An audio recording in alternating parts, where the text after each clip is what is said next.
ازيكم عاملين ايه النهارده هنتكلم عن هل الاهتمام المبالغ فيه او الاهتمام الشديد ده في مصلحة الهدف بتاعنا او في مصلحة تحقيقنا للحاجات اللي احنا عايزينها ولا لا.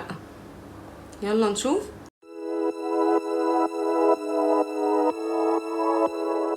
في سؤال مهم، كلنا ممكن نكون فاهمين اجابته غلط او فاكرين انها حاجة تانية، ان هل الاهتمام الزايد او الاهتمام الشديد او المبالغ فيه بمعنى اصح دوت في مصلحة الهدف بتاعنا او في مصلحة يعني بيطلعنا لقدام بمعنى اصح، ولا ممكن يوقفنا في مكاننا او كمان ممكن يرجعنا لورا؟ تفتكروا ايه؟ انا كنت من الناس اللي فاكرة ان انا كل ما احط اهتمام الموضوع طردي بقى، فاكتشفت من يعني ده اكتشفته في الحياة، وده موثق كمان في علم النفس، ان الاهتمام او بيسموه الدافعية او الرغبة الشديدة او مستوى التوتر. يعني ايه؟ يعني احنا بنكون عايزين رغبة او عايزين هدف، بيبقى عندنا حافز او حماس جوانا ان احنا نشبع الهدف ده او نوصله، عشان ايه؟ نرجع لحالة الاستقرار. طيب التوتر ده بقى المفروض يبقى قد ايه عشان يخليني مصحصح كده ويخليني بشتغل على الهدف ويخليني اوصل للنتيجة كويسة اللي انا طالبها؟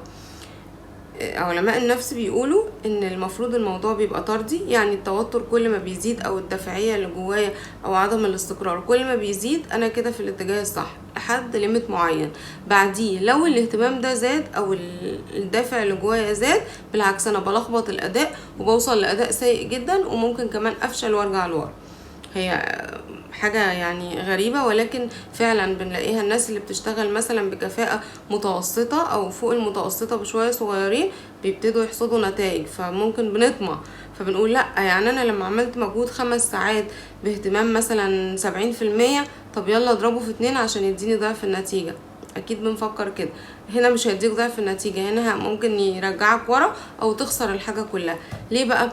لان هنا التوتر بيوصل انه يبقى قلق او شد زيادة قوي، فبيخلي الانسان طبعا وهو قلقان او متوتر او هيموت على الحاجة او متعطش زيادة، عمري ما بكون في الاستابيليتي بتاعتي، فاخطائي هتكتر، ادائي مش هيبقى كويس، حتى يعني ان انا اعمل ايه بالتأني المطلوب او انجز المهام بالوقت بتاعها او الهدوء بتاعها مش هيبقى كويس خالص.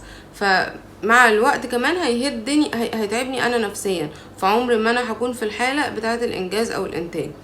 فدايما بيتقال في علم النفس ان مستوى التوتر او مستوى الدافعية المطلوب لأداء المهام وبالذات الحاجات اللي فيها يعني لونج ران او على المدى الطويل بيكون هو المستوى المتوسط، واكتر من كده ده بيكون بيقلل بقى الاداء وبيقلل الانجاز جدا، وكمان بيقلل كفاءة الحاجة اللي انا هوصل لها. بس حبيت اشارك معاكم المعلومة دي لان انا شايفاها مهمة قوي، وشايفاها اغلبنا فاهمها غلط، فاكرين ان احنا ايه، كل ما هنزود جهدنا او اهتمامنا كل ما هنوصل لنتائج اكبر. بس فحبيت ان تكون دي موضوع فيديو النهاردة، وشكرا، ونتقابل في فيديوهات تانية كتير.